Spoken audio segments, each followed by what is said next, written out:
universitário ítalo-brasileiro, uma pessoa do nosso magnífico reitor, professor doutor Marco Antônio Gagliardi Cascino, com muita alegria, com muito carinho, faz a sua acolhida em receber três pessoas muito especiais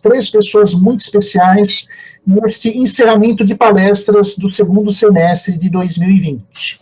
Nós temos dois palestrantes cujos currículos vou ler daqui a pouquinho, dois profissionais da área da saúde e da educação, e você, internauta, você convidado que está aqui conosco para participar desse evento e que nos honra com as suas perguntas, que torna a palestra mais interessante.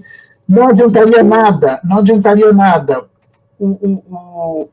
o Cláudio Bido e a Sônia Bido fazerem essa palestra, conversarem comigo, se você não estivesse presente. Você é o propósito, você é a razão da palestra, do evento e da cerimônia em si.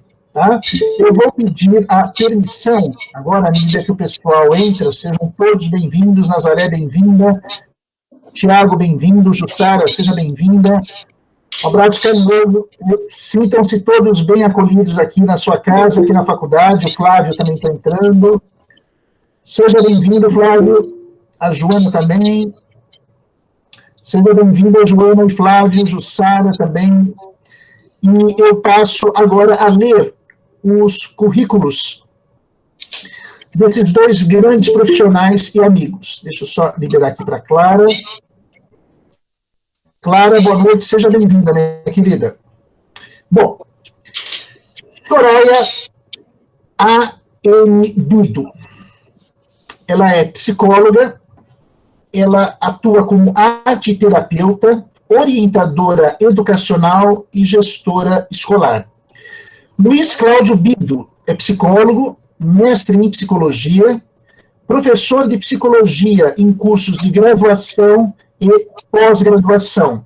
Lembro que o professor Bido também é do corpo docente, como ele colocou aqui, da psicanálise, da pós-graduação em psicanálise, já lecionou para todas as turmas e é um dos professores mais queridos da instituição e pelos alunos. Soraya e Luiz Cláudio Bido participam do laboratório Prosopon do Instituto de Psicologia da Universidade de São Paulo, onde estudam Edith Stein. Foram colaboradores do Escritório de Saúde Mental da Reitoria da Universidade de São Paulo, onde atuaram com atendimento a alunos com ideações suicidas. Proprietários do espaço Flow, onde organizam cursos e oficinas de desenvolvimento pessoal. É com muito carinho, é com muita consideração, com muito respeito, pessoal, que eu passo a palavra aos meus dois grandes amigos. Deixa eu só dar a entrada aqui. Professor André Altarego, seja bem-vindo. Passo a palavra agora aos meus amigos Luiz Cláudio e Soraya Bido. É com vocês, meus queridos. Pronto, já estamos aparecendo aqui, né? Boa noite a todos, como vão? Tudo bem? Alguns alunos meus aqui, que eu reconheço, muitos amigos do grupos da USP, amigos da vida, né, e amigos aqui do espaço acadêmico que a gente compartilha, né, Luiz? Muito bem, eu sou Luiz Cláudio Bido. Eu sou Soraya Bido, para quem não me conhece, né, tirando os amigos queridos que eu já encontrei hoje, alguns, né, e estou revendo. Prazer estar com vocês, estar com os alunos, que às vezes, né, eu também acabo conhecendo, porque eu ouço o Bido contar, falar de vocês, né, então uma alegria essa partilha hoje com todos vocês.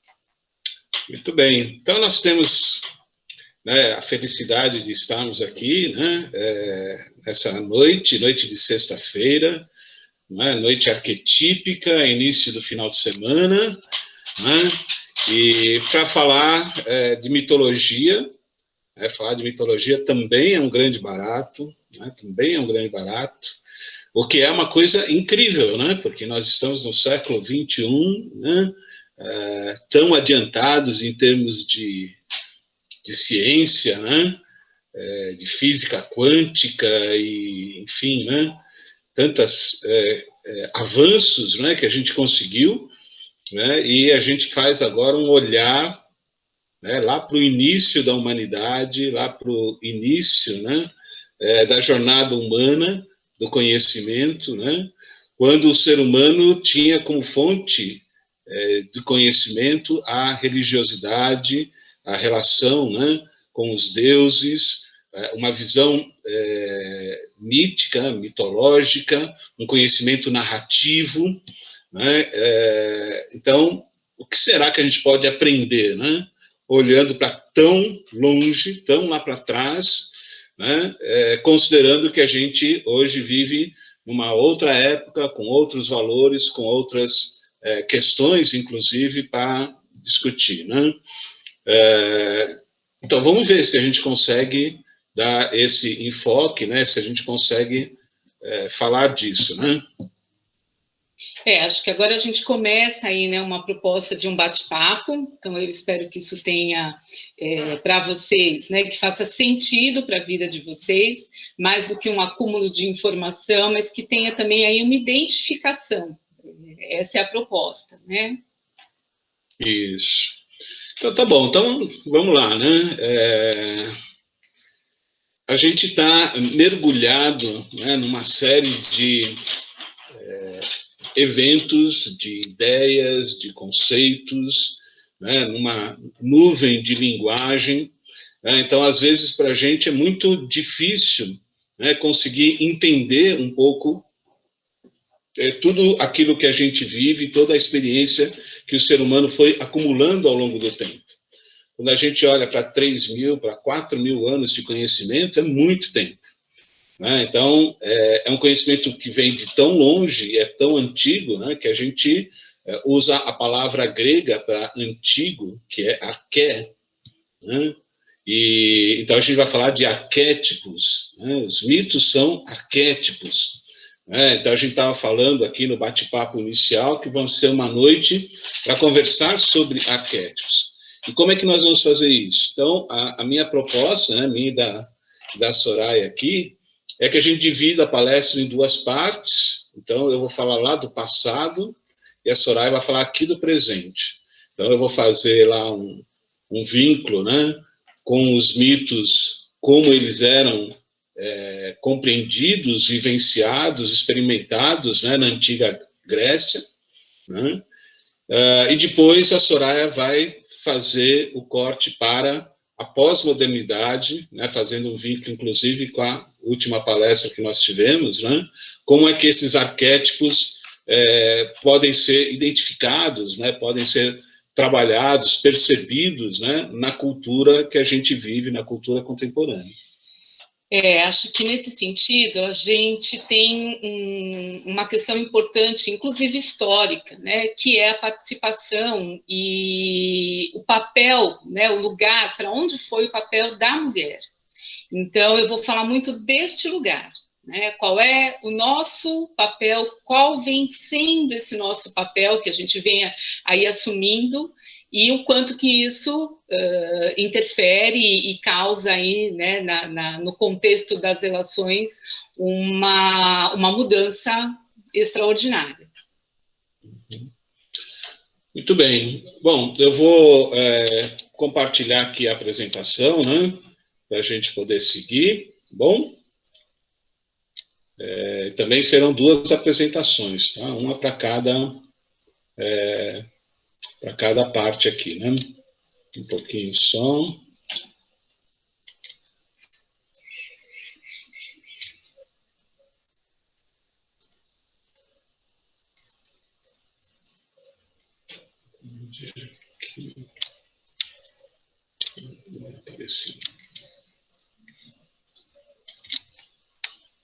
Pronto. Já conseguem ver, né? Muito bem. Bom, a nossa referência teórica, naturalmente, é o Jung, né? Quando a gente fala de arquétipos, de inconsciente coletivo, né? O recorte, né, para trabalhar esse assunto é o Jung. Né? E para o Jung, o arquétipo é esse elemento, né, que é ancestral, se perde, né, no grande caldo do inconsciente coletivo, da história da humanidade, né? E que representa elementos que são constitutivos da nossa experiência, da nossa memória, enfim, da nossa história, formas como a gente age, sentimentos, emoções, mas principalmente, né, os arquétipos representam uma forma da gente estar no mundo e uma forma que vem sendo compartilhada pela humanidade ao longo do tempo, independente, né, do momento histórico que cada ser humano viveu, do contexto que ele viveu. Então, quando a gente olha para a questão mitológica, a gente vai ver, né, que as narrativas representadas pelo mito são representadas em culturas das mais diversas pelo mundo. Né? E elas são compartilhadas por essas culturas. Né? Então, eu quero falar um pouco, né, sobre isso, né? E eu vou falar principalmente de alguns deuses masculinos, né? Eu e a Soraya combinamos um pouco fazer essa divisão, né? Então, eu vou falar dos deuses que estão na origem, né, dos mitos de criação, né, mitos gregos, né, de criação, e vamos tentar falar um pouco do significado desses mitos, né, do significado desses deuses. Né? E depois a gente vai trabalhando nessa dualidade entre o feminino e o masculino. Sob o ponto de vista teórico, a gente está falando do Jung, a gente está falando da questão da ânima e do ânimos, né? Que são dois preceitos teóricos junguianos importantes. Tá bom? Muito bem. Na verdade, a gente vai estar falando de duas posições, né? A posição do Eros e do Logos. Antes de eu entrar nisso, né, eu queria mostrar para vocês que esse é um slide que eu, né, raptei, né, para não dizer roubei, né, raptei dos meus alunos, é um trabalho que os meus alunos apresentaram aí na Ítalo, né, na disciplina de Jung, na psicanálise, né, e eles se basearam no livro do Jung chamado Aion, Simbolismo de Si Mesmo, né, e como eu vinha, né, apresentar aqui na Ítalo, eu falei, eu vou homenageá-los, né, quem sabe tem algum deles do grupo assistindo, eles vão ficar felizes de eu estar usando aí o recorte deles, né? Mas no livro, o Jung vai apontar para essas duas grandes forças, né, que é o Eros e o Logos. Né? O Logos como um princípio da força masculina, né, que representa aquilo que põe as coisas em movimento, aquilo que é diferente, aquilo que permite a germinação do novo, da busca, por um lado, mas também pode representar aquilo que é a teoria, a tirania da razão, né? A força impositiva do pensamento, da razão, né, sobre a situação e tudo mais. E, em oposto a isso, tem o Eros. Né? O Eros é o princípio feminino, da psique feminina, né, que representa o amor, o cuidado, a proteção, a sobrevivência, a devoção, né, o amor devocional, né, a manutenção, a criação, o cuidado, enfim. Né?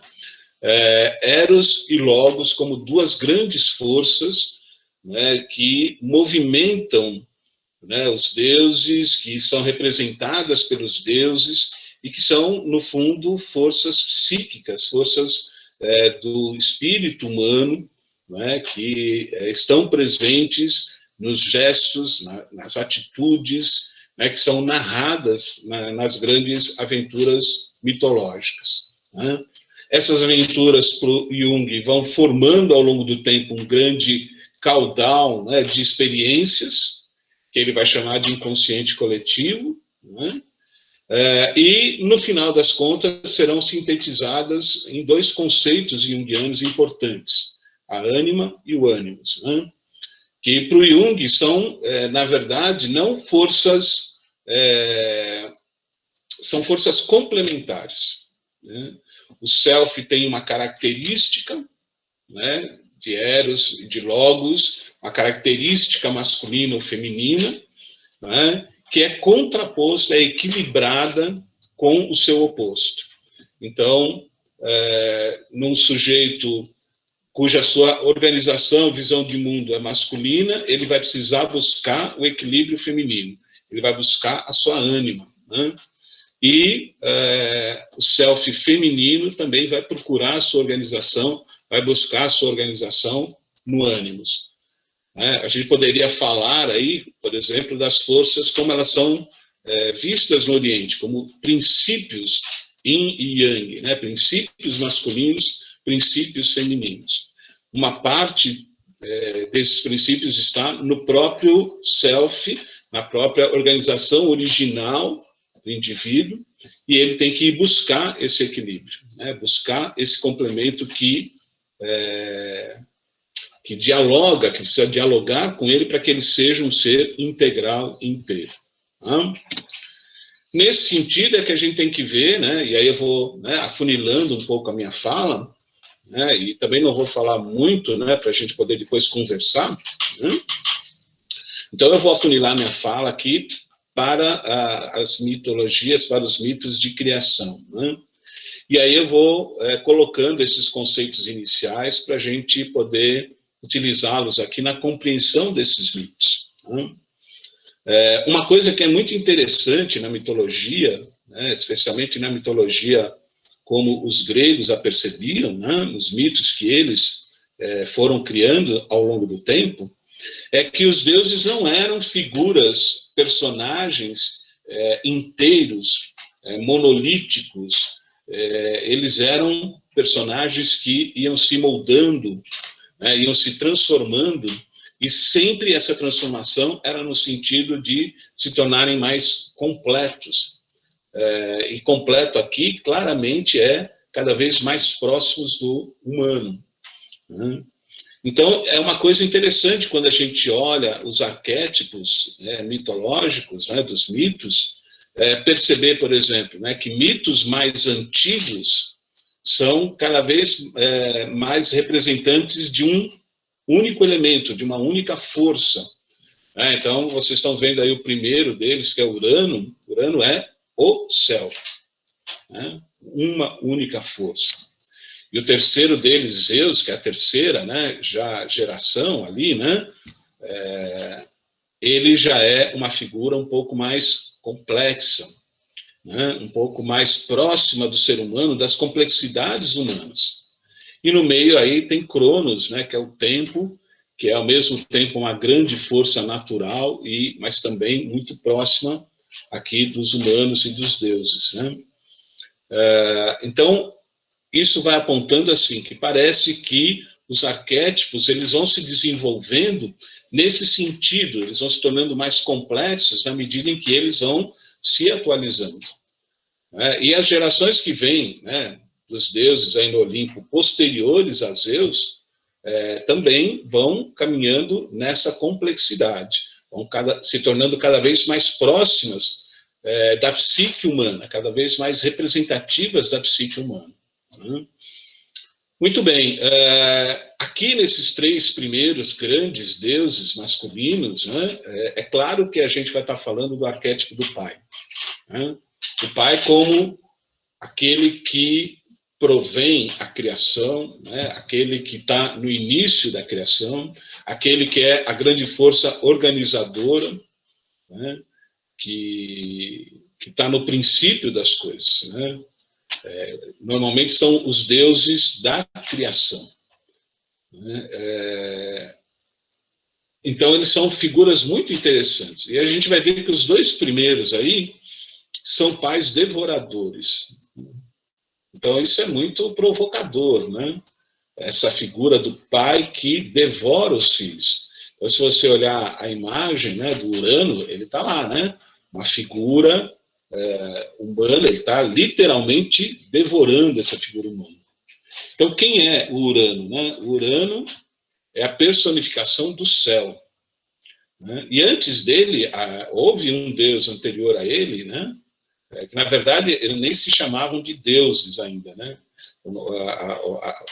esse atributo, né, de Deus, tal, é de Zeus para frente, né? Os anteriores eram os titãs. Os titãs eram essas grandes forças da natureza, né, que ainda não têm a configuração divina tão próxima aí do humano. Então, não são chamados de deuses, né? Então, Urano é a personificação do céu, né? E ele é filho do caos. Né? Então, quando a gente chega nesse elemento inicial sobre o qual a gente não tem muita informação, né? Para alguns pré-socráticos é o apeiron, né? Essa grande massa inicial, né? Aí a gente começa a ter uma dispersão, né? Então, o que era o caos? Caos era tudo, né? Tudo junto, era o princípio de todas as coisas, né? E aí, à medida que, vamos dizer assim, o processo vai caminhando, elementos que estavam no caos vão se especializando. Então, aí, o céu e a terra se separam, as montanhas e o mar se separam. Então, você começa a ter outras forças, né? E essa força masculina que está por cima de tudo, que é Urano, né? É esse primeiro grande Deus, essa primeira grande força Yang, que impulsiona, né, toda a sequência aí da criação. Né? E aí conta o mito que, como ele era muito poderoso, ele ficava por cima, né? Ele não queria perder essa posição, então os filhos que vão nascendo, ele vai devorando. Também é próprio, né, dessa narrativa ela ter variações. Então, em algumas variações, Urano não devora os seus filhos, mas os empurra de volta para a barriga da mãe. E quem é a barriga da mãe? Quem é a mãe? É Gaia, a terra, né? Então, ele vai enterrando, ele não vai permitindo que aquela semente se desenvolva. Né? Até que uma delas, né, vinga, né? Uma delas, aí tem os vários estratagemas que depois vocês podem conhecer, né? Lendo, buscando aí o mito, né? Um dos filhos escapa, e esse filho é Cronos. Né? Cronos, naturalmente, é o tempo, né? Cronológico, tal, é o tempo. E é claro que isso é uma metáfora, né? Uma metáfora. À medida que a evolução vai caminhando, à medida que o tempo vai passando, as coisas vão se organizando. E aí a gente não precisa mais ter esse céu absoluto, né? Ou essa terra absoluta. Outros seres vão surgindo. Né? Isso vai acontecendo ao longo do tempo. Mas durante o reinado de Cronos, ele tinha a mesma, né, o mesmo sentido persecutório. Né? Ele sabia que um filho dele, se sobrevivesse, faria com ele a mesma coisa que ele fez com o pai. Né? Somos todos como nossos pais, né? Como canta o Belchior. Né? Então, o Cronos fala, bom, eu também sou como meu pai, então, se eu bobear, um filho meu vai me derrotar. E aí, de novo, vem o feminino, né? Fazendo um outro papel, né? Que é o papel de fazer a roda da fortuna caminhar, né? Fazer as coisas mudarem, é o papel da mudança, né? Do movimento, né? Que é próprio dessa força Yin. Né? E aí cria-se então um estratagema e salva-se um dos filhos de Cronos, que é Zeus, e que vem depois uma grande guerra e vence o pai. Né? Nessa narrativa metafórica, né, Cronos, que já havia, na luta com o pai, ceifado, né, a genitália do pai, lançado ao mar, né, cria ali uma metáfora sobre a criação da beleza. A beleza é fruto do céu, do mar e do tempo. Né, uma metáfora, né? Afrodite é uma deusa que surge aí, né? Nesse momento. A beleza é uma das divindades mais antigas. Mas esse é campo da Soraya, ela já tinha puxado a orelha para eu não falar das deusas, que ela fala depois. Então, não vou falar da Afrodite agora. Né? Só estou dizendo que ela é uma grande força, né? A beleza é uma grande força propulsora, né, de todo o nosso desenvolvimento. Né? Muito bem. Bom, Zeus, quando então vence o pai, ele resgata da barriga do tempo, de Cronos, todos os irmãos que haviam sido devorados. E forma-se aí a primeira geração, não mais de titãs, mas de deuses. esses cada vez mais formatados, mais próximos da experiência humana, né? E a experiência humana, ela, como todos nós sabemos, ou, como diria o Freud, não sabemos, né? Ela é dúbia, ela não é direta, ela não é dada, né, ao conhecimento direto. Nós somos ao mesmo tempo yin e yang, nós somos ao mesmo tempo luz e sombra, né? Então, para a gente enriquecer, vamos dizer assim, o nosso conhecimento mitológico, a gente precisa olhar para esses deuses, para essas divindades, para esses mitos, né, considerando neles a dualidade. Então, é interessante, né? Os irmãos de Zeus, Zeus, Poseidon, Hades, né? Zeus, o deus do Olimpo, um deus solar, um deus da criação, né? Aquele que vai fecundar tanto as suas irmãs, como também ninfas imortais, gerando, né, todas as gerações seguintes de deuses, né? E ele tinha um irmão que era o Hades, que era o rei das regiões infernais, o rei da escuridão, o rei que cuidava dos mortos, né, após a experiência da morte. Alguns mitólogos entendem que Zeus e Hades são aspectos da mesma divindade. Zeus, né, o deus sélfico, Hades, o deus sombrio. Essa divisão entre uma divindade solar e uma divindade sombria, ela é marca de toda essa organização mitológica, né? Porque ela representa os lados que nós temos na nossa personalidade. Nós somos solares, sélficos, né? Nós somos logo, né? Mas nós somos também eros, nós somos também mistério, nós somos também sombras, né? Nós somos também um aspecto a ser descoberto. Então, isso vai caminhando. Então, na verdade, quando a gente olha para o arquétipo do pai, a gente tem tanto o pai devorador, sombrio, monstruoso, desfigurado, né? Que é aquele pai que não permite ao filho que o filho se desenvolva, né? Como também o pai que cuida, o pai que organiza, o pai que prepara o caminho, né? O pai que é gerador das coisas todas. Nessa caminhada, a gente tem também, né, lembra que no início eu falei que havia um afunilamento, né? Então é gozado. Aqui a gente falou da primeira geração dos deuses, os deuses que são todos irmãos de Zeus e que representam aspectos, às vezes, opostos dessa mesma geração. Mas esses deuses depois começam a gerar a segunda geração, né, onde a gente vai encontrar Apolo, né, onde a gente vai encontrar Ares, né, o deus da guerra, a gente vai encontrar os deuses da segunda geração.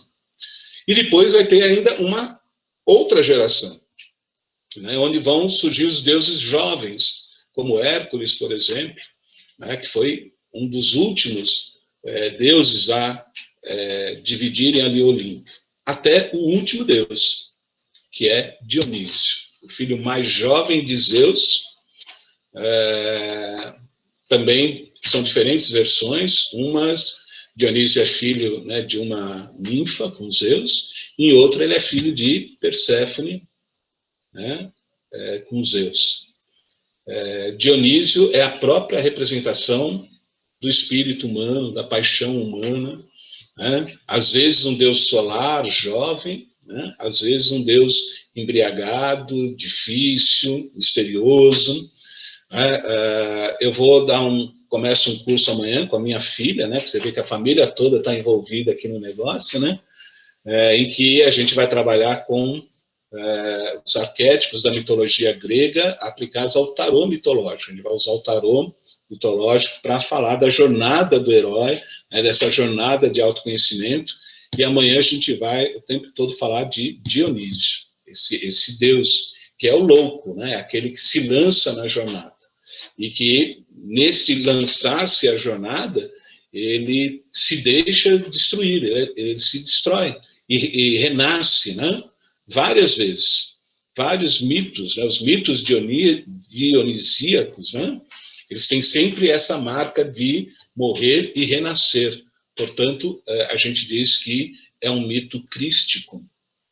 Né? E olha como a gente vai afunilando, a gente vai acabar chegando ali, né, nessa descrição crística, né, de uma figura arquetípica, mitológica, e dali para frente a gente já, vamos dizer assim, seguiríamos com a figura de Cristo, né, com as representações arquetípicas em torno da figura de Cristo. Não? Bom, a gente tem pouco tempo, né, e é uma introdução, acho que tem um monte de coisa aqui que a gente pode depois conversar, né, mas eu vou fazer então agora, né, vou barrar aqui, né, a gente tem aqui um monte de dados, e aí a gente vai adiantar o relógio do tempo, né, vamos pedir aqui para o Cronos, né, adianta, e vamos chegar aqui na pós-modernidade. E vamos falar, então, do oposto disso, né, eu falei do passado, né, e dos arquétipos masculinos, yang. Agora a gente vai falar do presente e dos arquétipos femininos nesse presente. E depois, na nossa discussão, a gente junta tudo. Tá bom? Então, vou passar para a Soraya agora, vou colocar a apresentação dela aqui, tá bom?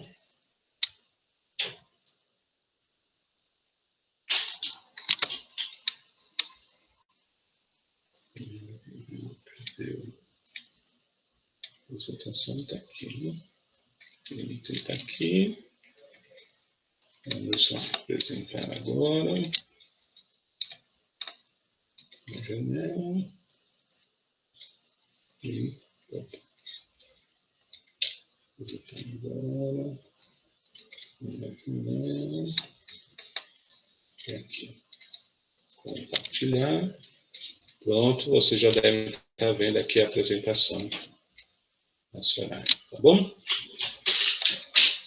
Espera lá, pessoal, deixa eu só ver como é que eu vou adiantar esse material.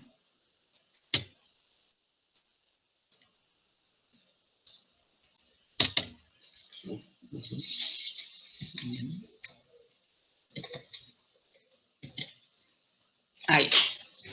Bom, então vamos lá. Então vamos começar a falar um pouquinho, né, de um outro lugar, né, de um outro olhar. Quando a gente vai pensando, né, e estudando, quando a gente vai compreendendo a narrativa mitológica, é importante a gente lembrar que quando a gente fala de um mito, a gente fala de uma narrativa que vem para oferecer uma explicação, né? E para oferecer uma explicação, muitas vezes, para vários fenômenos. Por isso que a gente vai falando do Deus da terra, do Deus do mar, do Deus do céu, porque havia ali uma série de fenômenos que a humanidade precisava explicar. E para explicar, foi então se desenvolvendo uma narrativa para que a gente pudesse, para que a humanidade pudesse compreender ali o que acontecia. Com Jung, né, tem uma escritora, a Jean Shinoda Bolen, que tem um livro chamado As Deusas e a Mulher. E esse livro já é um livro que tem longa data, aí, pelo menos mais de 20 anos, e ele vem trazer aí um olhar, né, de aproximação, então, dessas deusas, de aproximação desses arquétipos que a gente foi ouvindo, então, desde a mitologia, para as mulheres de hoje, né? E por que, então, a gente ter esse olhar? Porque na nossa história, na história da humanidade, né, há aí um start muito grande, né, e um deslocar da mulher muito forte. E esse deslocar muda completamente uma série de relações, as relações familiares, as relações de trabalho, as relações entre homem e mulher, né? Há alguns autores que falam até de uma situação, de uma permissão aí, então, de uma condição de opção frente à minha escolha, né? A minha escolha sexual, a minha escolha de prazer, a minha escolha, né? Que a mulher vem trazer essa possibilidade. Então, pensando nessa mulher da modernidade, né, a ideia é a gente entender um pouquinho quantos são os nossos desafios. Quando eu falo enquanto, impossível, né, porque são imensos e não caberia certamente aqui. Porém, há uma expectativa, há um desejo, né?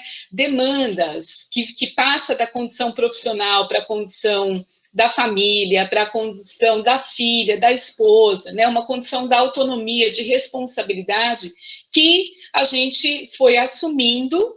Isso traz um prazer, mas isso também traz um assustar. E hoje, né, a gente tem um papel onde a gente vai tentando suprir todas essas questões. E nessas expectativas, né, nesse nosso fazer, a gente também vai, na verdade, representando esses arquétipos, né, esses arquétipos dessas deusas, esses arquétipos femininos, tá? Então, quero falar um pouquinho para vocês, quero contar para vocês, e aí estou baseada nesse livro da Jan Shinoda, né, da Jan Shinoda Bolen, sobre 7 deusas, tá? A primeira delas, Atena. Atena, ela é filha de Zeus, ela nasce da cabeça de Zeus, né?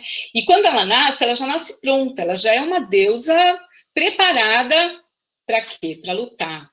Os símbolos da Atena é o escudo, o símbolo da Atena é o capacete, a lança. Ela é uma mulher que vai à luta, né? E ela é considerada uma deusa não vulnerável.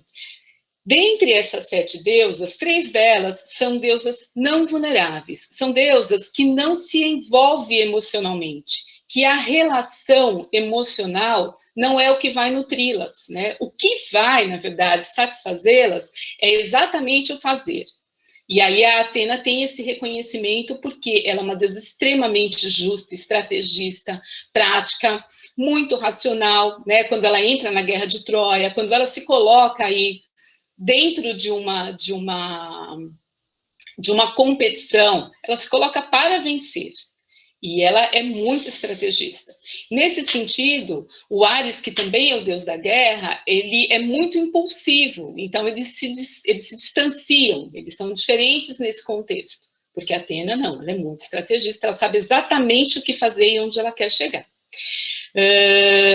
Neste livro tem uma dica, né, de várias questões de literatura, de filmes, e aí eu dei uma atualizada nisso, e trouxe aí para a gente pensar um pouquinho nessa personagem do Diabo Veste Prada, na Miranda, que era dona daquela revista. Esse filme é um filme que já tem um bom tempo, mas virou um clássico, e ela é uma mulher do mundo dos negócios, ela é uma mulher que vai à luta.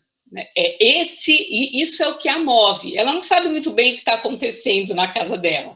Ela pede, às vezes, até para a assistente dela ajudar aí nos trabalhos das filhas, mas ela tem o mundo do trabalho nas mãos dela.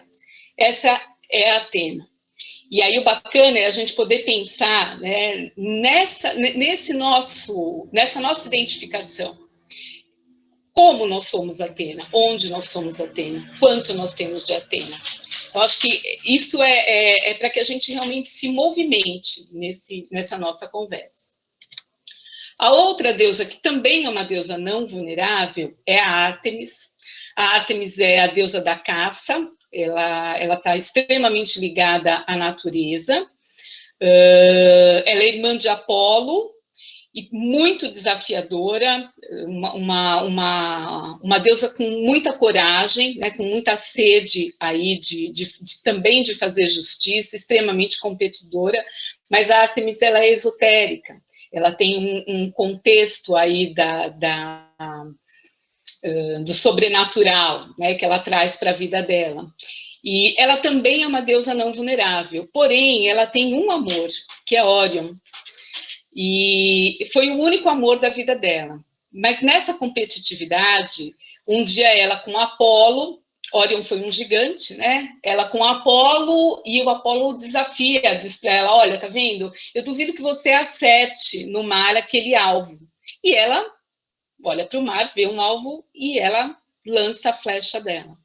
Só que era Órion, e ela mata o amor da vida dela. Então, ela sofre muito, ela tem uma marca muito forte, né, nesse ímpeto dela. Mas mesmo assim ela continua, e ao longo aí, né, do mito da Ártemis, eu quero lembrar sempre, né, a fala do Bido, de que a gente vai encontrando vários mitos, então alguns têm uma história que vai sendo contada um pouco diferente, né, e também lembrar que a mitologia grega, ela caminha em paralelo com a mitologia romana, então talvez vocês façam aí essas pontes, tá? Enfim, então, Ártemis é essa mulher, né? E para que a gente possa aí olhar para essas características, eu trouxe aí a Arya, para quem assistiu Game of Thrones, é uma série agora de 2011, mas uma série que fez um sucesso imenso, né? Poderia trazer várias daquelas mulheres poderosas, né? Enfim, para representar aqui as deusas, mas escolhi a Arya exatamente por essa força, né? Por esse contexto de um objetivo, de saber ali o que ela queria, né? Acho que é uma personagem aí que representa bem essa deusa, né? Que é ligada à natureza, que é ligada a esse contexto do mistério, da coragem, né? Depois quero falar de Hestia. Hestia também é uma deusa não vulnerável, então é a terceira deusa aí não vulnerável. Hestia é a deusa do lar, né? Hestia é a mulher disponível. Hestia é a mulher que tem a mesa sempre arrumada, que você chega lá e tem sempre um café, tem sempre um bolo. É uma deusa que cuida do lar, né? Mas a característica da Hestia, apesar de todo esse contexto, não é exatamente a grande mãe. Ela realmente é a deusa do lar. Extremamente na dela, introspectiva, muito modesta, é a deusa do fogo, da fogueira, né? Todas as cidades, quando nasciam, né? Elas recebiam ali, então, uma fogueira que sempre vinha de uma outra cidade. Então, aquela fogueira era trazida de uma outra cidade e ali se começava o centro da cidade, onde se considerava, então, uma homenagem, né, à Hestia. Ela nunca foi um mito de aparecer em grandes histórias, porque ela sempre viveu reclusa, ela sempre viveu dentro das paredes, na casa, mas sempre com essa postura religiosa, de muita fé, né, uma postura sempre abnegada em função do outro. E esse filme de Histórias Cruzadas é um filme maravilhoso, né, para a gente falar também de muitas coisas, mas para quem assistiu, essa mulher, né, que cuida dessa criança, filha da patroa dela, cria aí um vínculo nesse cuidado maravilhoso. Eu acho que representa muito. E representa muito também do nosso fazer no dia a dia e de uma série de expectativas que são depositadas. Eu me lembro, né, de ouvir numa série de conversas assim que as mulheres hoje, né, são mulheres que precisam estar bonitas, são mulheres que precisam ser atraentes, bem cuidadas, porém, assim, você precisa saber diferenciar uma salsinha de um coentro, né? Porque senão, como assim, né? Como que essa pessoa não conhece a mesa, não conhece as hortaliças, não sabe fazer uma escolha nesse sentido? E como esse universo todo é desafiador para nós, né? Esse lugar, onde eu estou e quando, né? Qual é esse papel agora? Né? Agora vamos começar a falar um pouquinho das deusas vulneráveis, né? Então a primeira delas, o Bido já deu uma introdução, é a Deméter, né? A Deméter, sim, é a grande mãe. Deméter é mãe de Perséfone. Deméter é mãe de Perséfone com Zeus, né? Muito apaixonada por essa filha, uma maternagem, né? É a deusa da amamentação, da gestação, extremamente cuidadosa, carinhosa, e Perséfone se encanta com Hades. E Hades, muito sedutor, Hades é o deus do inferno, ele leva Perséfone para o inferno, e aí Deméter se desespera, porque Zeus aprova essa relação. E nesse desesperar-se de Deméter, ela seca todo o plantio, ela seca toda a agricultura da época, né? Então é uma época que não há plantio, não há colheita. E aí Zeus começa a pensar o que ele pode fazer, ele manda ali um mensageiro para o inferno, para Hades, e pede então para Perséfone voltar. Mas antes da Perséfone voltar, Hades oferece uma romã e Perséfone come essa romã. E aí Perséfone volta e Deméter se alegra, e aí os pastos começam de novo, né, a gramar, começa de novo a agricultura a dar frutos, a florir. E aí, num dado momento, Deméter pergunta, mas filha, você comeu alguma coisa no inferno? E aí Perséfone fala, não, eu comi uma romã. E aí Deméter entende que a Perséfone nunca mais será só dela, né? A Deméter entende que a filha, então, é agora uma mulher, que a filha agora é para além dela, né? Para além de ser só filha. E aí ela entra num acordo com Hades. Então, eles acordam que Perséfone passará 6 meses no inferno e 6 meses com Deméter. E com isso, ela é a deusa das estações do ano. Então, enquanto Perséfone está com Deméter, nós temos aí o verão e a primavera. E enquanto Perséfone está com Hades, nós temos o outono e o inverno, né? Esse filme, Filomena, é um filme que fala de uma mãe que foi mãe de um filho que, na verdade, ela nunca conheceu e ela nunca teve. Não sei se vocês tiveram já a oportunidade de assistir, se não tiveram, assistam, né? Ela passa a vida buscando um filho, a vida inteira tentando encontrar um filho que ela precisou entregar no momento que ele nasceu, e ela fala desse filho como se ele fosse real, né? Como se ela tivesse sido mãe dele. Ela foi, de fato, mãe dele, né? Então, esse arquétipo, ele vem trazer um pouco da nossa maternagem, né? Da nossa maternidade, do quanto a gente tem como mulher esse cuidado, né? Essa continência, esse acolhimento, esse colo. E onde isso está, né? Hoje, né, nessa pós-modernidade, a gente vive uma opção de ser mãe ou não, que até poucas gerações, né, atrás, isso não era uma opção. Na verdade, a mulher que hoje tem em torno de 70 anos, se ela não podia ter filhos, isso era um problema, né? Hoje isso pode ser uma opção. Agora, o que a gente faz com essa maternagem? Porque, de qualquer maneira, o nosso corpo, ele é preparado para que a gente gere a vida. Então, o que fazer com essa maternagem? Essa é uma questão, inclusive, de religiosos, de religiosas, né? de mulheres que são religiosas, né? Como cuidar dessa maternagem?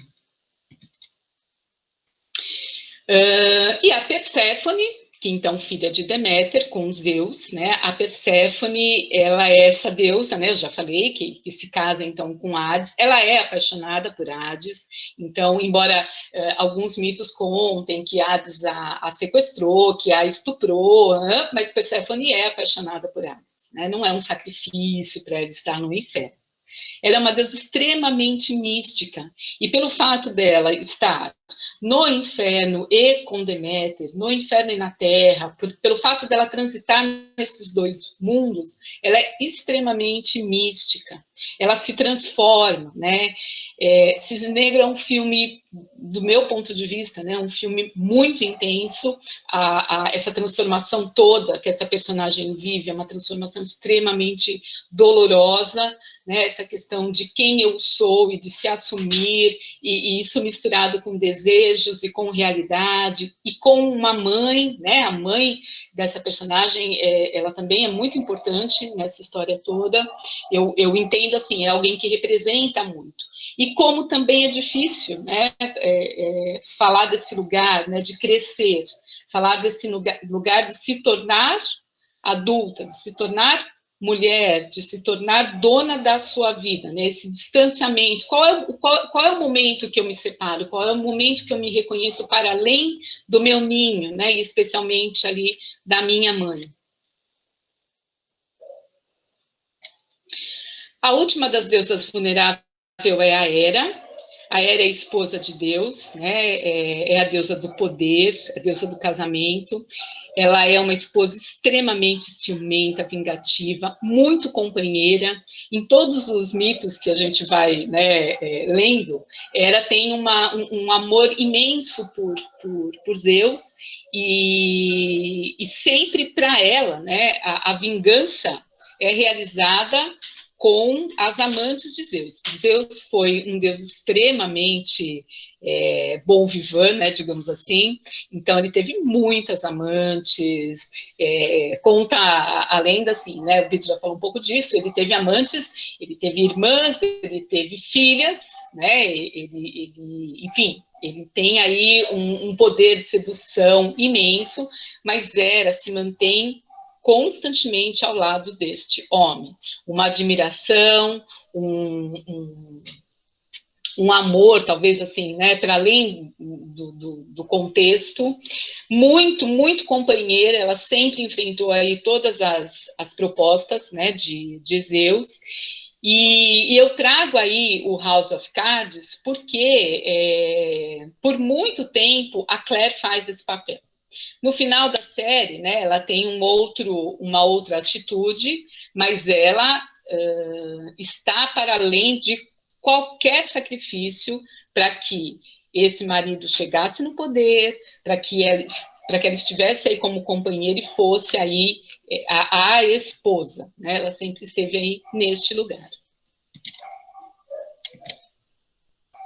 Opa, peraí que faltou a Afrodite, deixa eu achar ela aqui. Opa, cheguei. E a última deusa é Afrodite. Bom, nós temos 3 deusas não vulneráveis, 3 deusas vulneráveis e a Afrodite.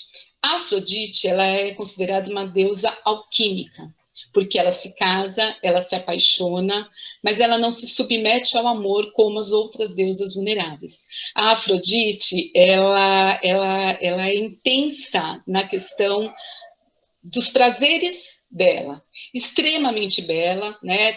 Um dos mitos do nascimento dela é quando o Cronos, né, corta a genitália de Urano e joga no mar e desce espuma, né, nasce Afrodite.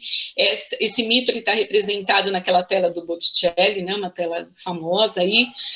Um dos mitos, tem um outro mito para o nascimento dela, mas ela é uma deusa extremamente sedutora. Todas as conquistas, né, todos os objetivos de Afrodite, eles passam pela sedução, eles passam pela sensualidade. Ela acaba precisando casar com Hefesto por um arranjo, porém ela sempre foi apaixonada por Ares, né? Ela tem filhos com Ares, e é uma pessoa ali que tem uma sensualidade enorme, né? E esse é um reconhecimento, hoje em dia, muito... que eu acho que fica muito evidente, né, no contexto feminino, nessa questão do corpo, nessa questão do peso, nessa questão da beleza, né? Hoje é preciso, é quase que uma imposição esse cuidado, né? Aí é um filme muito antigo, mas como Afrodite, não tem como não trazer a Marilyn Monroe, que é um primeiro símbolo, né, sexual, acho que importantíssimo, né, para a história da mulher e para a nossa história humana, enfim, cultural. E Afrodite é mãe de Eros, que é o deus do amor, né, o Cupido, que a gente tem aí em outros contextos, né. E para que a gente possa finalizar, então, que eu também já falei bastante, né, eu gostaria de ficar com essa imagem, né? Então, por que essa imagem? Porque isso é uma representação muito forte, né, da condição atual da mulher, né? Essa condição do equilíbrio, essa exigência, né? Por muito tempo a gente ouviu aí que isso a gente viu, inclusive, no início da psicologia, né, que as mulheres eram doentes nervosas, que as mulheres eram histéricas, né? Isso tudo foi, por muito tempo, vinculado só à mulher, né? E por quê? Porque esse equilíbrio da vida, ele está realmente muito nas nossas mãos, ele passa por nós. Claro que nós não somos as únicas responsáveis e nem passo por nem tenho esse olhar, mas tem um olhar, sim, que o nosso fazer, claro que o fazer do homem também, porém o homem tem um lugar já muito tranquilo, muito assegurado, né? Tá tudo muito protagonizado, muito roteirizado. E nós não, né? Nós fomos aí precisando desbravar o mundo. Então, hoje são, sei lá, 8 horas da noite e tem várias mulheres, né? Então, eu estou aqui. E se a gente parar para pensar, há 50 anos atrás, onde estariam as mulheres às 8 horas da noite? E aí, isso é muito pouco tempo quando a gente fala em história e quando a gente fala de conquista.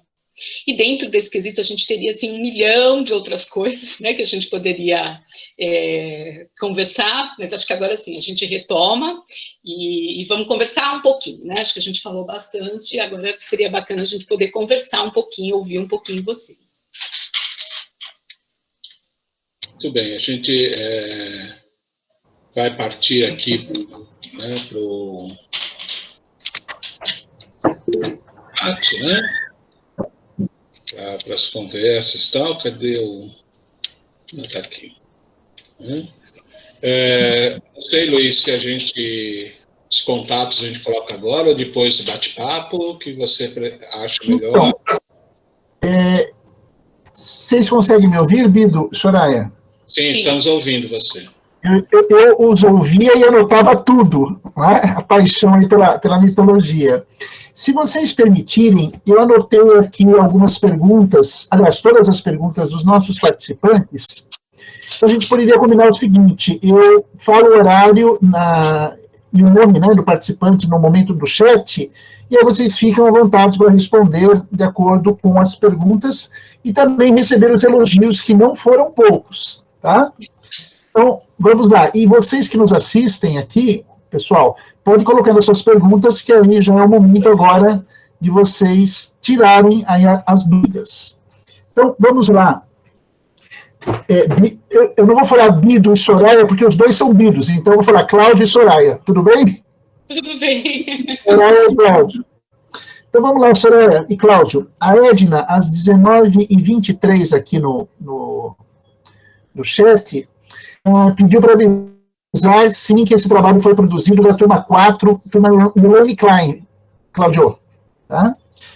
A professora Andrea, às 19h44, às 20 horas e às 20 horas e 4 minutos, perguntou, Soraya, por gentileza, se você puder falar o nome do livro do qual você se inspirou, ou colocar no chat o nome do livro.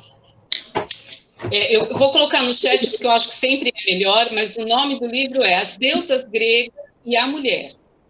Perfeito. E é da Genoda Bollen. Ok. Tá? Beleza.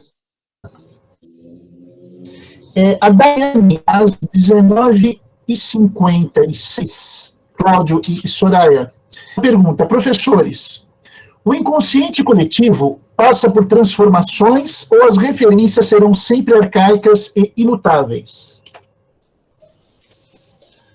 Fiquem à vontade para responder. Eu acho que não, passa por transformações, né? Porque o ser humano passa por transformações, né? Só que são acréscimos, né? Não exatamente nada é abandonado. Agora, existem experiências que são características das experiências humanas e que essas permanecem. Então, a vida, a morte, né? A luta, o trabalho, a preservação, a maternidade, a paternidade. O inconsciente coletivo tem, ao mesmo tempo, essas grandes categorias e, ao mesmo tempo, também novas categorias que vão surgindo ali, né, na medida em que as culturas também vão evoluindo. Então, é um grande caldeirão, né, com várias questões ali, né, porque ele é alimentado pelo inconsciente pessoal, né, então, à medida que também a gente vai, geração após geração, mudando, né, as nossas experiências, evoluindo a nossa experiência, também é claro que a gente pode deduzir que vai mudando também. Agora, as grandes questões humanas vão estar sempre presentes ali. Né? Perfeito. Lembrando, pessoal, a Aya colocou aqui embaixo já o nome, tá, do livro da autora, tá bom? Professor André, anotado, Afrodite, amou essa palestra, Soraya e Cláudio, e faz uma pergunta a vocês. Às 20h04, Afrodite teria transtorno de personalidade histriônico ou borderline? Só aqui, pensando nas deusas pós-modernas. Ou seria só uma mulher livre para ser o que deseja, sem medo de julgamentos? Boa pergunta. Posso responder? Sem dúvida que ela é uma mulher livre, né, e muito tranquila. Eu acho que talvez agora, né, Andréa, né, acho que agora, na verdade, a gente tem um julgamento muito sempre preparado, né, infelizmente. Mas, quiçá a gente consiga aí ter essa tranquilidade na vida, né? Perfeito. A Daniela Moraes Carvalho, da turma 4, colocou lá, arrasaram, excelente dupla. Convite, professor André Tarego, poderia ter um curso livre sobre esse assunto na Ítalo, professor Luiz Felipe? Seria ótimo aprofundar esse tema. Não só o espaço, e aí eu falo com muita tranquilidade em nome do nosso reitor, está aberto para o casal Bido, em duplas ou individualmente, oferecer cursos de extensão à vontade na área de mitologia, qualquer tema. Eu tenho certeza que vai ser um sucesso e também uma oportunidade até para o aprofundamento. Então, feita a pergunta, fica o convite para ambos. Tá? Legal, então. Que dupla! Que dupla! Sou fã. Ângela, amo mitologia grega, parabéns pela palestra. Carmen faz uma pergunta às 20h07. Os arquétipos modificam ao longo do tempo? Isso a gente falou também já, né? Os arquétipos, né? A gente falou do inconsciente coletivo, né? Não, os arquétipos não. Eles, né, arqué, né? Eles têm um caráter um pouco mais permanente. Agora, talvez assim, vão surgindo novos arquétipos. Isso é difícil responder. Eu acho que talvez não surjam novos arquétipos, mas talvez eles sejam atualizados. Então, quando a gente vê na figura da Marilyn Monroe, né, ela é uma figura atualizada do cinema, mas obviamente ela atualiza a Afrodite. Assim como outros personagens vão atualizar os Zeus, ou, enfim, os outros deuses. Eu acho que os arquétipos podem ser atualizados. Mas é característica do arquétipo ter essa raiz histórica, permanente, né, nas experiências primordiais do ser humano. Né? Perfeito. Vamos prosseguir aqui, meus caros. A Joana Cavalcante, 20h08.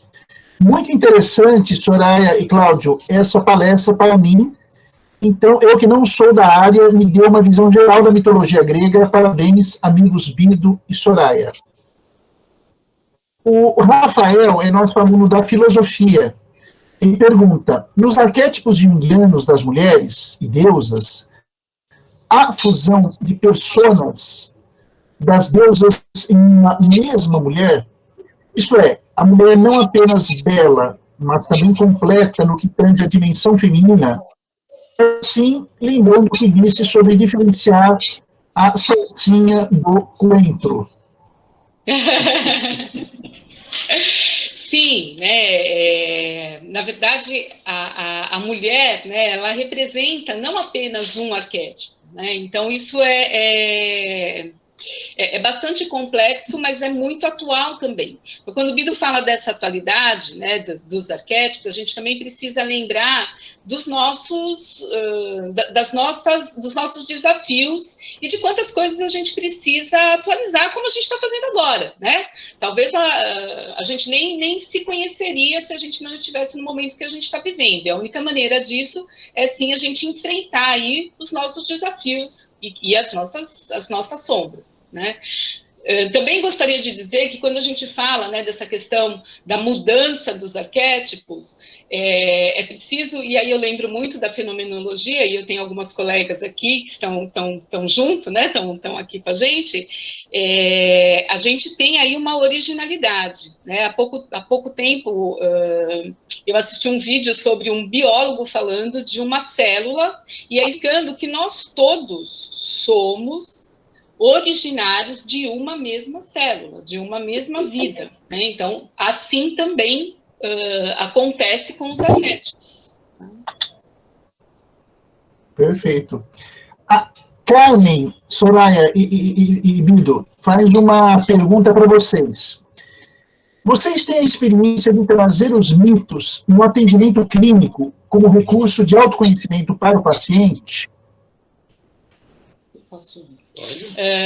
Sim, nos atendimentos, em alguns atendimentos, especificamente aí falando de mulheres de meia idade, né? E aí estou falando por conta da minha experiência, de onde eu já usei isso. Talvez poderia se expandir muito, mas estou te dizendo momentos que eu entendi e que eu achei que sim, que cabia ali trazer a questão aí da mitologia, dos arquétipos para o atendimento. Ok. Eu também uso, só para complementar, também uso bastante, né? Às vezes a gente usa muito também, sabe, a ideia da jornada do herói, né? Em que momento arquetípico a gente está vivendo, né? O momento arquetípico que o paciente está passando, né? Como uma experiência que o liga a toda a grande experiência humana. A gente usa bastante em terapia essa perspectiva, assim. Ok. A Ângela, aluna nossa da pós-graduação, turma Melanie Klein, pergunta para vocês, em tempos de feminicídio e desigualdade contemporânea, qual deusa está mais presente dentro desse período da história? Puxa, vou te falar, Ângela, que eu de verdade não tinha pensado nisso. Num primeiro momento, eu penso na Héstia, porque ela era uma deusa mais frágil. Mas eu também fico pensando que uma Atena é muito visível, né? Tem muita visibilidade, então talvez ela desperte muito eu vou chamar de maldade, essa maldade, né? E chegue aí a uma morte, enfim. Não sei se eu te respondi, mas é que eu também fui entrando nesse pensamento junto com você agora. Talvez fosse interessante pensar nessa questão sob o ponto de vista dos arquétipos masculinos, né? Os aspectos sombrios da masculinidade. Acho que a questão do feminicídio talvez passasse mais por isso, né? Então, quando há um desequilíbrio das forças yang, né? Quando o homem perde a sua possibilidade de buscar no feminino um equilíbrio, ele vira uma monstruosidade. Como era Urano, por exemplo, um devorador de filhos e também um devorador da esposa, da mulher, né? Porque simbolicamente o que ele está fazendo é negar, né, o feminino nele, e dessa maneira ele não consegue chegar a um equilíbrio total da personalidade. Por isso o aproxima, não mais dos conteúdos sombrios apenas, porque para o Jung, né, a sombra é o caminho que a gente tem para o equilíbrio, né, mas a gente acaba chegando muito mais nessa construção da monstruosidade em nós, né, de uma força masculina que não tem equilíbrio, né, que não tem, que não se completa. Então, eu acho que a questão do feminicídio talvez fosse mais melhor interpretada sob o ponto de vista do desenvolvimento da masculinidade, né, das forças masculinas. Perfeito. Soraya e Guido, a Ângela respondeu que vocês responderam e agradeceu. Tá? A Val manda um recado. Gente, com certeza Afrodite me representa. Parabéns pela palestra maravilhosa. Que bom, né? Que legal. O Rafael Souza pergunta, todos os arquétipos possuem sombra e polaridades? Sim. Sim, isso é um aspecto que eu toquei e tal, né, mas seria um aspecto muito interessante para aprofundar, né? Estudiosos aí de mito, tá, especialmente da mitologia grega, né, trabalha com os mitos gregos sempre uma polaridade. Então, por exemplo, você não fala de Zeus e de Hades, né? Você começa a falar em Zeus e Hades como aspectos diferentes da mesma divindade.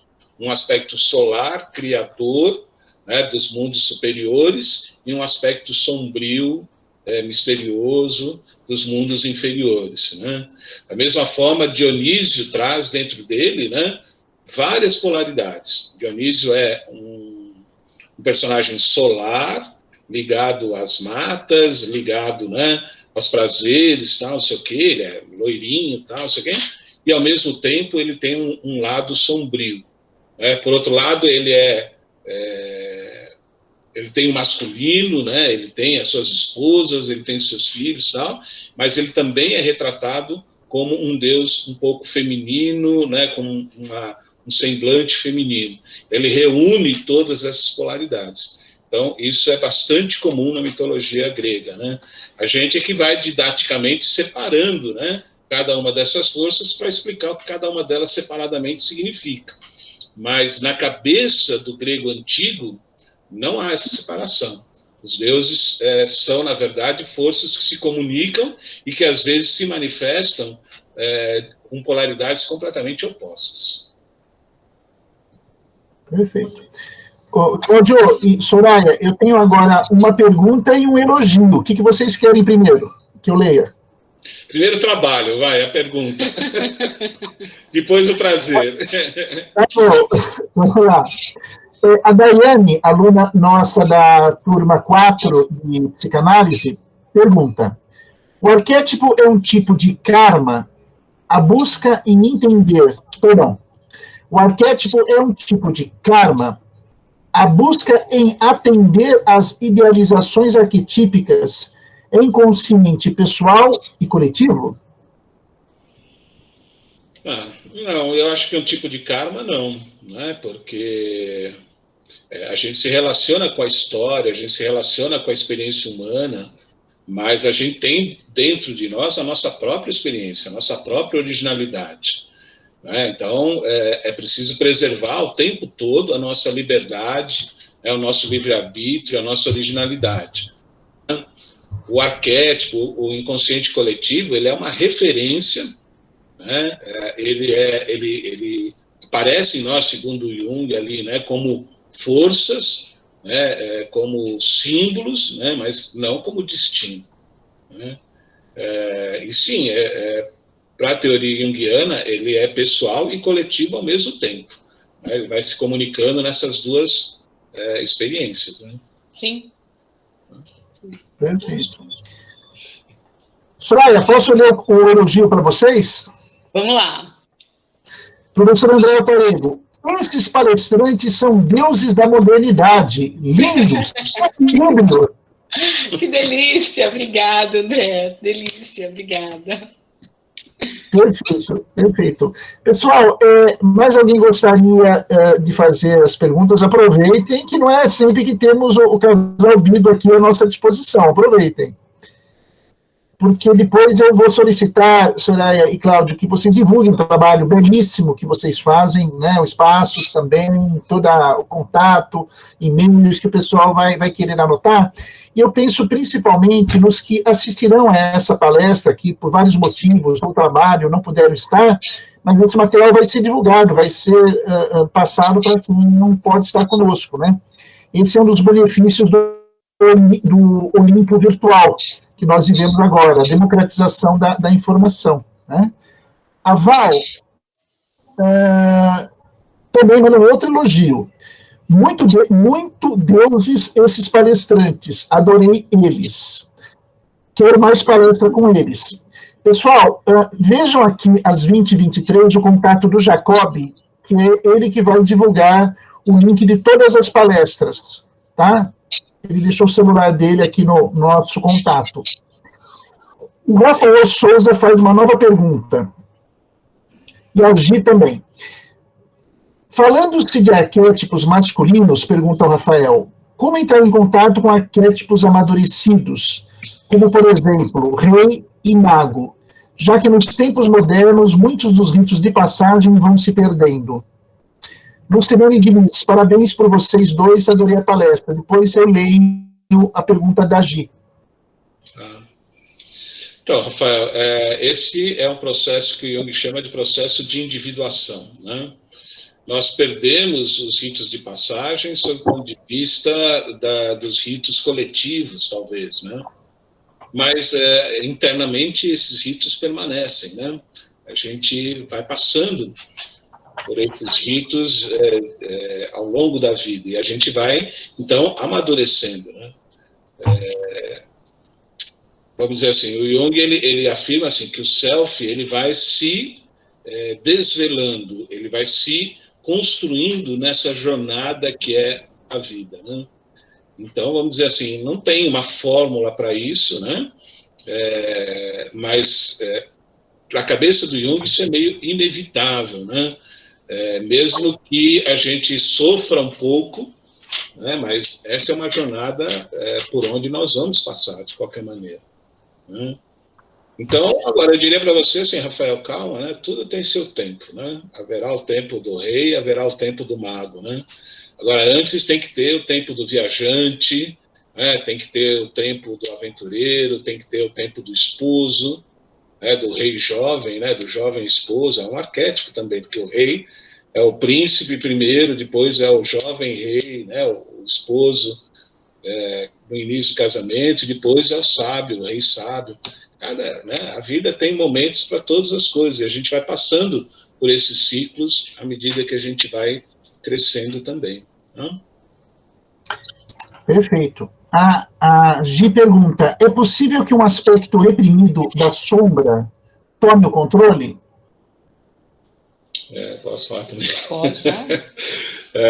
Sim, né, o Jung diz que todos esses arquétipos, que são chamados arquétipos da personalidade, né, a sombra, ânimos, ânima, própria persona, a gente corre o risco, sim, de se identificar com esses arquétipos, né? E é o que acontece, por exemplo, muitas vezes na condição do suicida ou na condição de quem está numa depressão já mais profunda, né? Que há ali uma identificação com conteúdos sombrios. E sim, o psicoterapeuta precisa ficar atento a isso, porque isso realmente pode acontecer. Tanto com relação à sombra, como com relação à persona, por exemplo, né? A gente se identifica com um papel social, né? E aí o Winnicott fala disso, né? Do falso self, né? Quando você se identifica com um papel que não é papel do seu próprio self, não é a sua originalidade, né? Você se afasta da originalidade. A mesma coisa com relação à sombra, né? É possível, sim, que a gente tenha um processo de identificação com esses conteúdos sombrios, né? E que aí a gente não consiga se valer dele para crescer. A gente fica fixado nesse conteúdo e aí acaba não crescendo também. É possível, sim.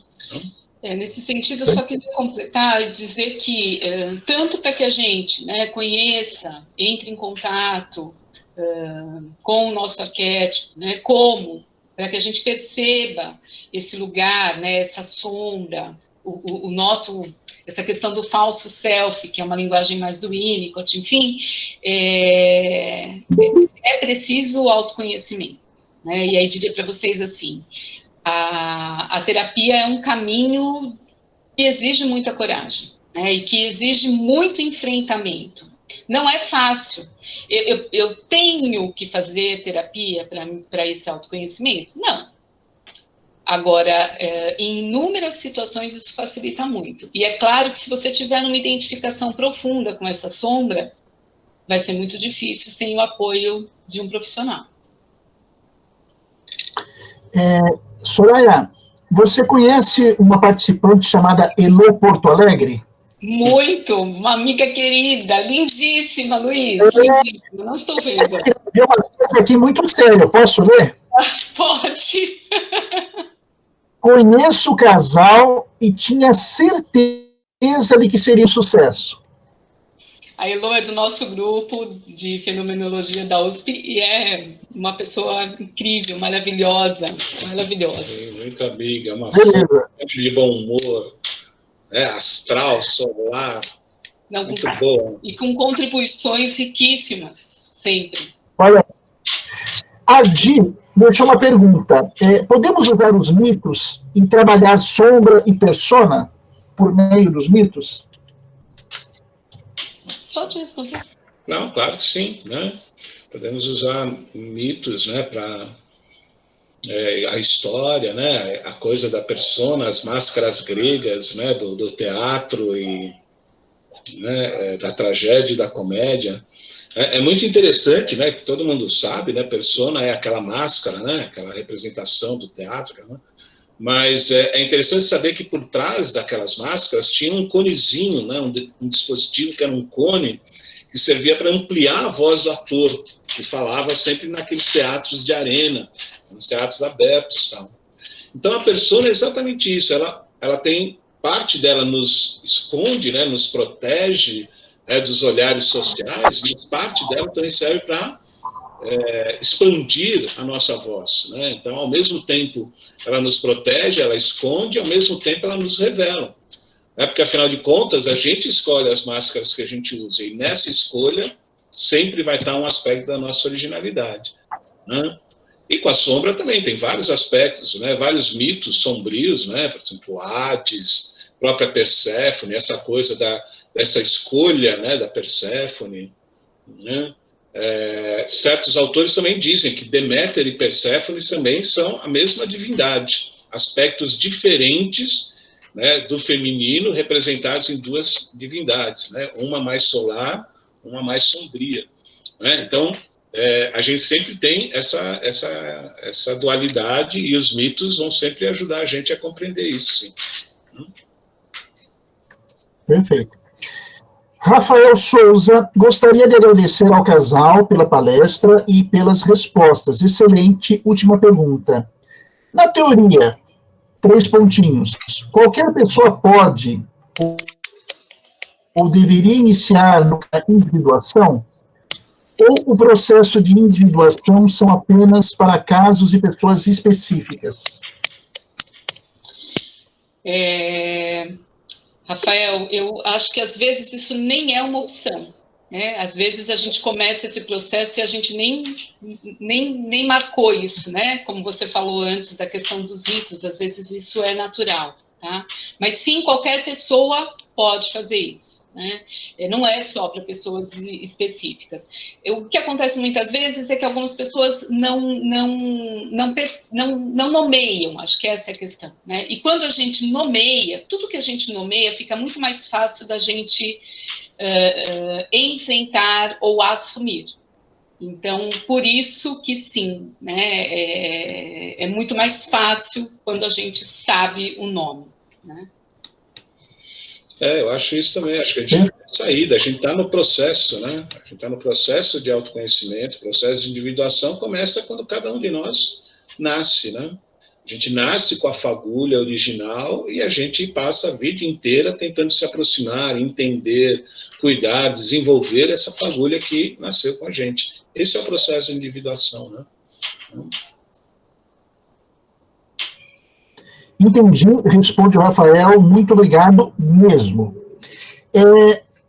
Posso fazer uma pergunta agora, como fã de vocês dois? Pode, mas tem que escrever no chat. Só se o Luiz Felipe autorizar. Autorizo.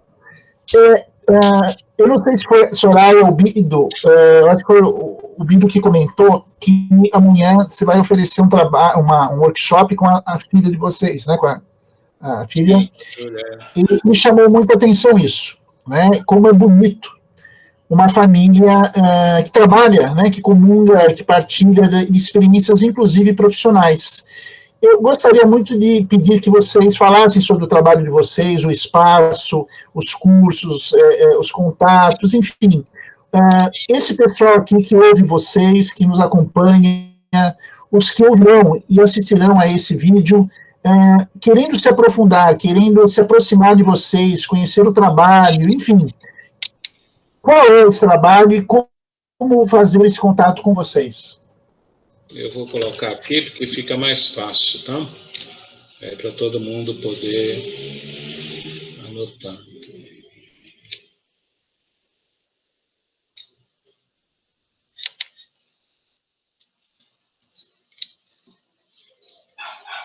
Então, tá aqui, esses são os nossos contatos. Né? Acho que está dando para ver aí, né? O Flow é o nosso espaço. Né? Aí tem o nosso e-mail pessoal, se alguém quiser entrar em contato para compartilhar uma experiência, para fazer alguma pergunta, estão os e-mails pessoais. Né? E o Facebook, é só procurar lá, Espaço Flow, ou Flow, né? Vai encontrar no Facebook. E a gente tem o WhatsApp, né? O WhatsApp do Espaço Flow, que está aí embaixo também, que você pode mandar mensagens. Né? A gente trabalha com o psicólogo, né? O Flow, ao mesmo tempo, é uma clínica, ao mesmo tempo, é um espaço de formação. Né? Então, né, qualquer um interessado em supervisão ou em terapia, né? Na verdade, eu sou junguiano, né? A Soraya é winnicottiana, né? Mas se quiserem, né, conhecer, né, passar pela experiência da terapia numa dessas duas linhas, podem entrar em contato com a gente, ou também para supervisão, né? Nós dois damos supervisão, né? A Soraya também especificamente, ou especificamente não, né? Mas também nas questões educacionais, né? Então, estamos aí à disposição de vocês.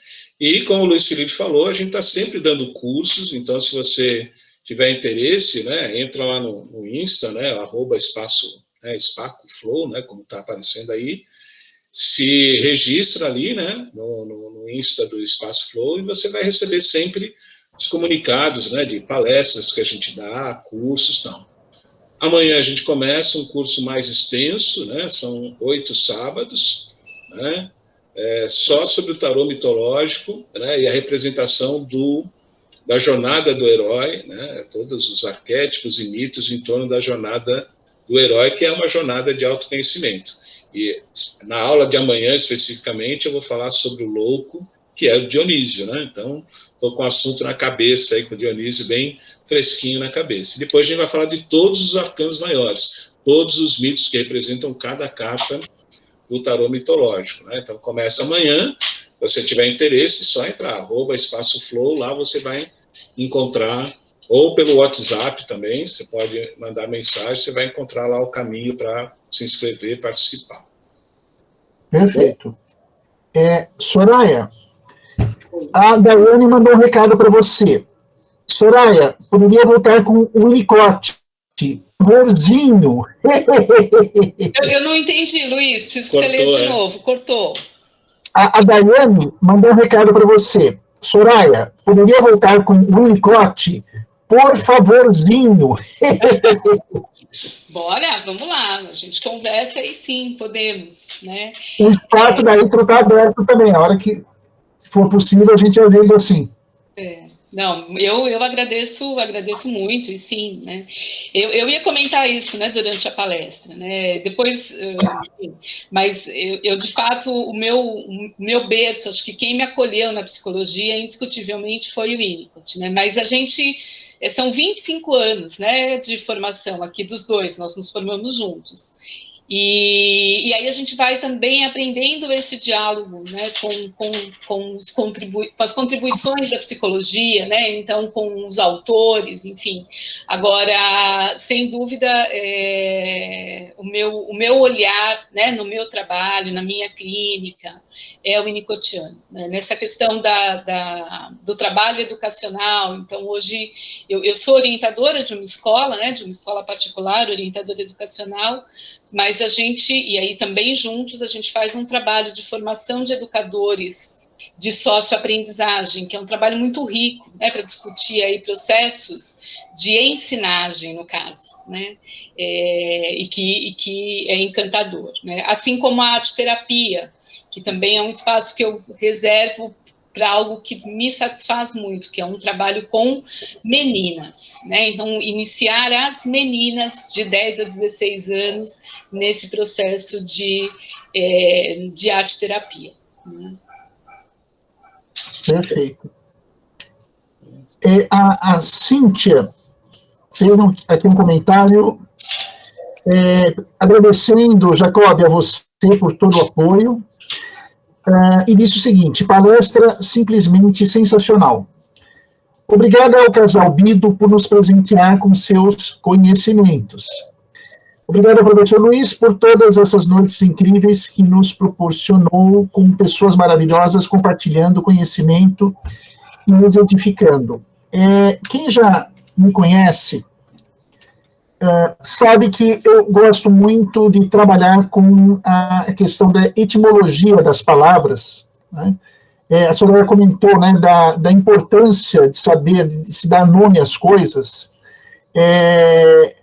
A palavra nome vem do grego nomos, que significa lei. E é muito interessante, porque quando você, pelo menos na filosofia, quando você nomeia, você estabelece uma relação com aquela, né, realidade. Né? Mitologicamente, se a gente pegar, por exemplo, o livro do Gênesis, é uma das missões primeiras que Deus, lá no Gênesis, dá ao homem, para que nomeie a existência, o universo, ele dê nome aos animais. Então, é muito interessante isso. O nome traduz, de uma certa forma, uma missão, um propósito, né, uma iniciativa. Uma palavra que eu gosto muito é a palavra, o verbo. Né? Verbo é ação. É o verbo agradecer. Né?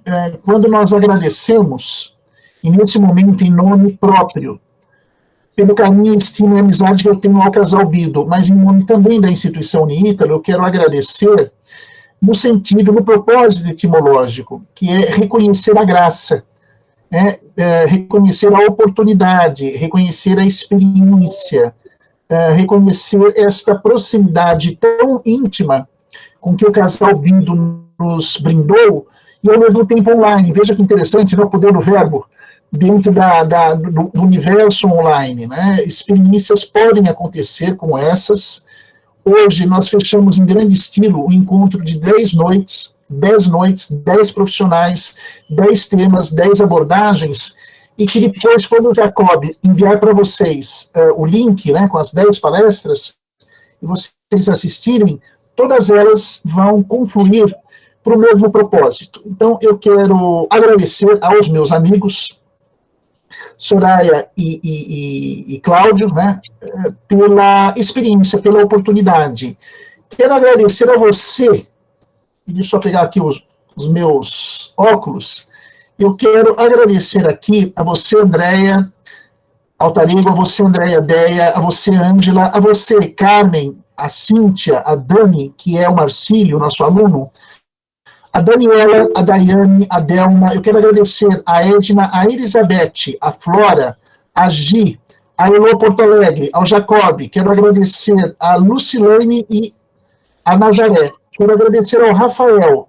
Eu quero agradecer a Sabrina, a Val, a Virgínia, a Vivian, ao Rafael e aos que não puderam ficar até o final, me mandaram muito elegantemente um pedido de desculpas por terem que sair, mas eu quero entender, Cláudio e Soraya, que a alegria de ouvir vocês, de aprender com vocês, nos traz uma missão, que é colocar isso para frente, né? Que é traduzir isso em atitudes, em iniciativas. Então, muito, muito obrigado pelo carinho a todos vocês, e deixo a palavra para vocês aí nas considerações finais. Eu também quero agradecer muito, né, especialmente a confiança, né, Luiz? Eu acho que na hora que você abre, né, esse espaço para a gente, você entrega aí uma confiança, e eu, de verdade, assim, me sinto muito lisonjeada, né, por ter, enfim, sido recebida nessa casa, nesse contexto. Eu acho que isso é uma aposta, né? A educação, acho que é a melhor das nossas apostas. Então, para mim, de verdade, eu fico realmente muito agradecida, e estar com vocês, né, hoje nesse contexto de ver muitos quadradinhos, a gente falando de nomear, da importância de nomear, e eu pensando, né, como é diferente quando a gente pode se ver e pode brincar e pode, né? Não que não possa, mas é muito mais é muito mais formal, né, essa condição. Então, obrigada, né, pela presença de vocês. Eu também quero agradecer, né, a presença de todo mundo, né? É sempre uma experiência, né, encontrar as pessoas. Quero agradecer o Luiz, sempre com bom humor, nunca vi esse cara bravo, espero nunca ver também, né? E assim, acho que a gente deve aproveitar todos os momentos de encontro que a gente pode aproveitar, né? Porque acho que as pessoas são sempre muito legais, as pessoas fazem parte da nossa vida, e tudo aquilo que a gente puder compartilhar e fazer junto é sempre muito mais prazeroso, é sempre muito mais legal, né? Então, eu agradeço muito a oportunidade de estar com vocês aqui, né? Obrigado, viu? Cláudio, Soraya, dê uma olhada na esquerda de vocês, a Elô está do ladinho de vocês, no quadradinho. Ah, querida, obrigada, Elô, linda. Nós passamos a tarde toda na tela juntas, né? E olha que amiga dela. Continuamos à noite. Isso é quase um casamento já. Gente, obrigado de coração. Eu só vou pedir gentilmente agora na saída que todos se desconectem da palestra para o Jacob poder fazer a edição do vídeo, tudo, e prometo que a gente envia para todos vocês aí esse link, tá bom? Muito, muito obrigado. Até a próxima oportunidade. A gente se fala. Tchau, tchau. Tchau, obrigado.